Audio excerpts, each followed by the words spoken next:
So it's sophomore year of high school, and I'm on the very first cross-country run of my life. In fact, I'm on the very first run of my life in general. And one of the habits I came to develop was that every time I'd hear somebody who was faster than me behind me, I would slow down and get out of the way. And that worked with majority of the people, with the exception of one person, Mia. And Mia was somebody who was behind me, but noticed me repeatedly get out of the way every time I'd hear someone faster than me. She came up to me, tapped me in the shoulders, and said, "Hi, my name is Mia." Kind of confused, I look at her and I'm like, hi, do I need to get out of the way for you? And she goes, no, I just noticed I don't recognize you here. Are you new here? And still kind of confused, I look at her and I'm like, yeah, I guess I'm new here. And she goes, cool. Yeah, what's your name? Tell me about you. And I still kind of confused. I look at her and I'm like, my name's Mark. I came here in the middle of last year, and yeah, it's been cool. And she goes, wow, how do you like it here so far? And she asked that question, and it hadn't really dawned on me how I felt about being new there until that moment. And so I kind of looked down at the ground, and it really hit me that I didn't enjoy this place as much as I thought I would. Looked down at the ground, back at Mia, and I said, to be honest, Mia, I'm not really sure. I'm new here, and I did this to make friends, and I haven't really made any friends, and all the people I know, all my friends and family there, that I already know, they're hundreds of miles away in a different school, different state. Everybody here seems to know each other already, because they do, and God, will things ever get better for me? And I could immediately tell the expression on Mia's face turned from a genuine curiosity to an, oh God, this is way more than what I signed up for. But I think she noticed that was kind of a call for help. And she noticed that question I asked, will things get better?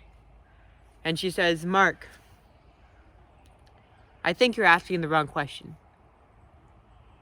I looked at her and I said, excuse me? She goes, yes, you're asking the wrong question. You just ask, will things get better? When you need to be asking, what defines better? Still confused, I look at her and I'm like, I'm still not sure if I understand the difference. And she goes, look, when you ask, will things get better, it's a yes or no question. It's yes or no whether or not things will get better for you or not. And you leave that will at the expense of circumstances, of life, of people, the universe, whatever you believe in. But when you ask what defines better, that 50% chance that it won't get better isn't even in the question. It's a matter of taking that yes and designing what it looks like for you. I just kind of shrugged it off and said, okay, cool. And at the time, I didn't realize the genius of that. But it's been 6 years since that conversation. And it really changed the course of my life, and it might change the course of yours. You see, a lot of us will ask that question, will I be successful? Will I get better? Will I be better? Or will I ever find love? But rarely do we ask, what defines success? What defines betterment? What defines love?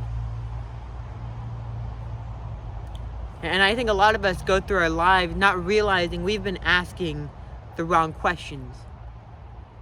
From will to what? And if you had to ask me right now, at this point in your life, Mark, what defines better for you? Well, I'd look at you and I'd say, well, I know this one thing. Better isn't this thing you do, it's who you are. Better is about who you are. And I believe sometimes we'll define better if we get to that point in our lives, but we often tend to either go from a definition that's just self-sustaining while lacking significance, or just significant but lacking that self-sustaining ability. And I think there's a lot of reasons for that, but in order to hit both, where you have your definition of betterment or success or love to be self-sustaining and significant, you need to follow two rules.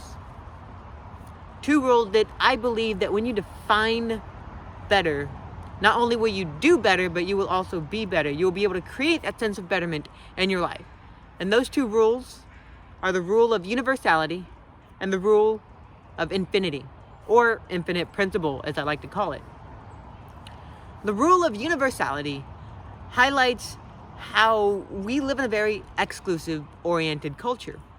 We live in a culture where if you don't look a certain way, if you don't talk a certain way, if you don't hit a certain socioeconomic status, if you don't dress this way, if you don't express yourself in a certain way, or if you don't do a certain thing or meet this arbitrary criteria of social acceptance, not only will you not be a part of our group, but we're going to shun you because of it. Exclusivity. You see, the thing about universality and the rule of universal social acceptance is understanding one thing, that we are all on the universal mission to make things better.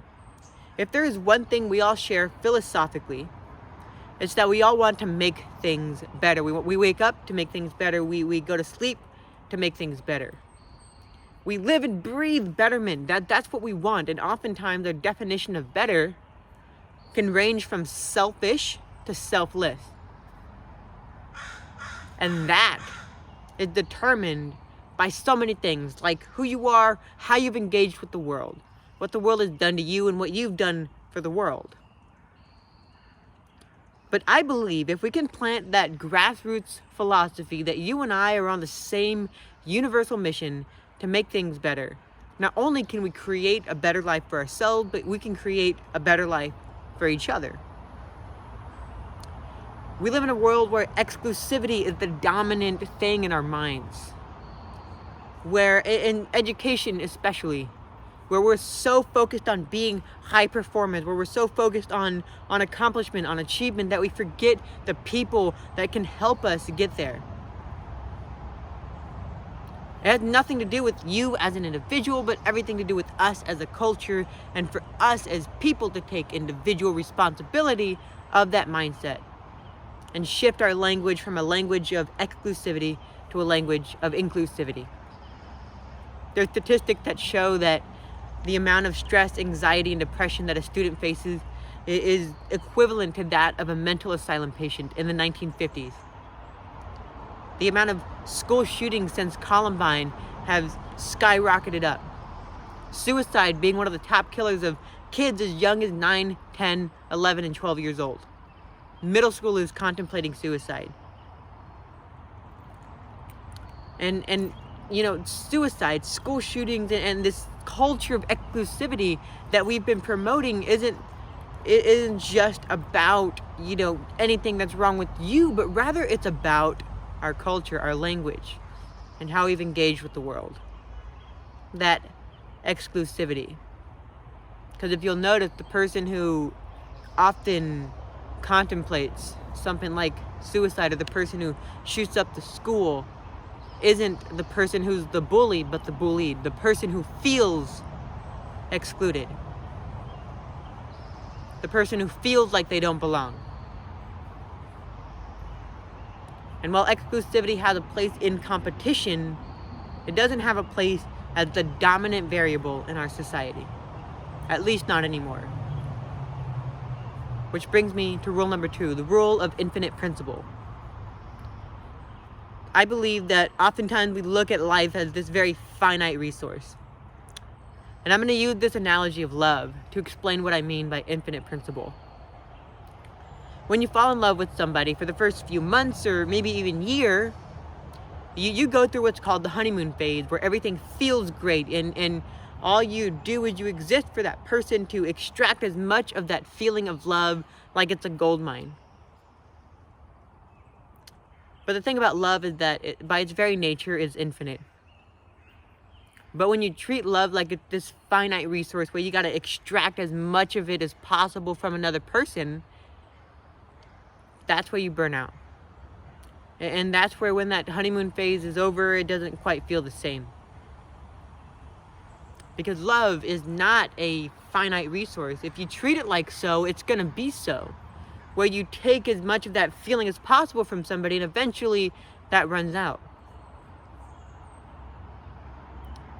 Where a paradigm needs to shift is it needs to shift from finite to infinite, where we look at love as this thing that we give, and we use our intentional effort every day to make that person feel loved. And if they love us back, they'll make us feel the same. That's love. Not this thing that you take from the other person, but this thing that you give and equally receive. That's the infinite mindset. And so we look at success and betterment as this finite resource, all the same, where we try to take as much of it as possible, as if it's finite, and we save it up, that feeling, for a day where we decide we never have to work again. But in reality, it's infinite. And our job is to keep those variables of success, of betterment, and love in play. My favorite author and speaker, Simon Sinek, wrote a book called The Infinite Game. And in it, he implies that there's no winning at the game of life. Our job is to keep the game of life in play. Our job is to keep the variables that make life worth living in play, whether it be in school, education, in business, or in our personal life. And to put it simply, there's no reward for the person who finishes life first. But there is a reward for the person who lives life every day with the intentional and deliberate effort to make people feel included, to make people feel loved, to be kind, to have hope, courage, joy, and gratitude. And so perhaps in our definition of betterment, it's our job to keep those virtues in play throughout the course of our lives. To keep the virtues of betterment in play. Virtues like hope and courage, joy and gratitude, love and kindness. And so often, I'll think back to that question that Mia posed. What defines better?